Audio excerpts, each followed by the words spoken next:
Fort Lewis College is absolutely thrilled to be celebrating the second coming of this wonderful Smith Sports Complex.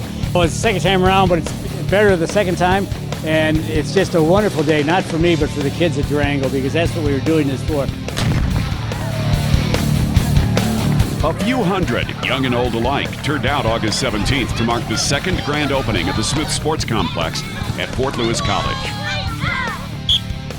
The grand opening of Smith Sports Complex is so special because we've worked for the last 5 years to make sure the facility is ready for a lot of use and play by soccer, lacrosse, football, all the activities that our community enjoys on turf.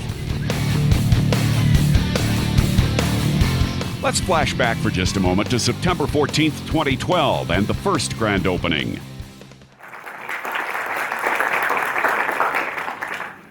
We are here today dedicating the Smith Sports Complex in honor of a man who has an illogical infatuation with the Chicago Cubs.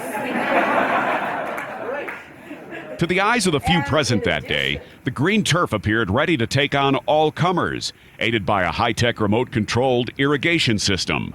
Who would have thought it would be 4 more years before the fields would see ball play?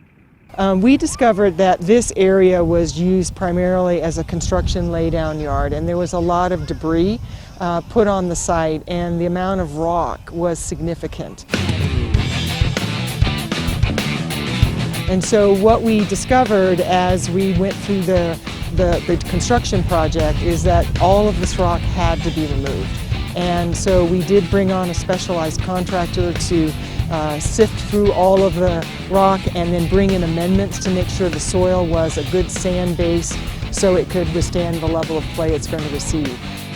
That company, Green One Industries of Littleton, Colorado, spent much of the summer of 2015 fixing the rock problems, culminating in the fall with the installation of new sod. And so it did take time, but the end result is we got an under-drain system underneath the grass, and so when we do have those rain events, it will be prepared for play much quicker than it would have otherwise.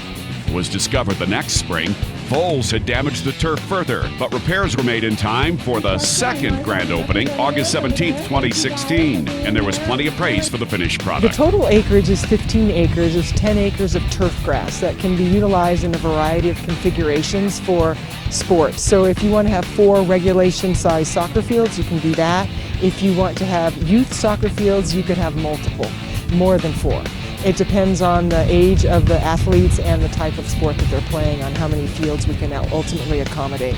So much more flexibility for youth sports, and so that's why we designed it in a manner that it does allow for that multiple use. As far as the other amenities on site, we have great restroom facilities and concession area, storage for some of the equipment that we'll need for day-to-day operations of this nice facility, and of course adequate parking for spectators and athletes to use. This is a facility that will be enjoyed and used by children and college students of various ages for a long, long time to come. It's been hard to get practice time, especially like not in season when we're like a little lower priority. So to just have the opportunity to have so many fields now and expand like times for practice, and all the teams can be out here at once. So it's big for us. I think the grass is nice. It's soft on your feet. It's definitely a better addition than Escalante's fields, which are beat up. And this one's a lot nicer because of the grass. I like the goals. I think it's really nice. From a community aspect, this is very inviting. You can see right now you've got kids and parents and people of all ages out here playing and enjoying the weather, and it's a great opportunity to have just the Durango community out here. We will get daily use of the complex this fall, and certainly it will only pick up as we continue into the spring of 2017. Being a lifelong Cub fan, I'm used to, a little disappointment, a little delay, but no, I knew it was coming, so while it didn't come initially, I'm glad we waited and did it right this time. Smith Sports Complex is open to the public spring, summer, and fall, but will be closed during the winter to protect the turf.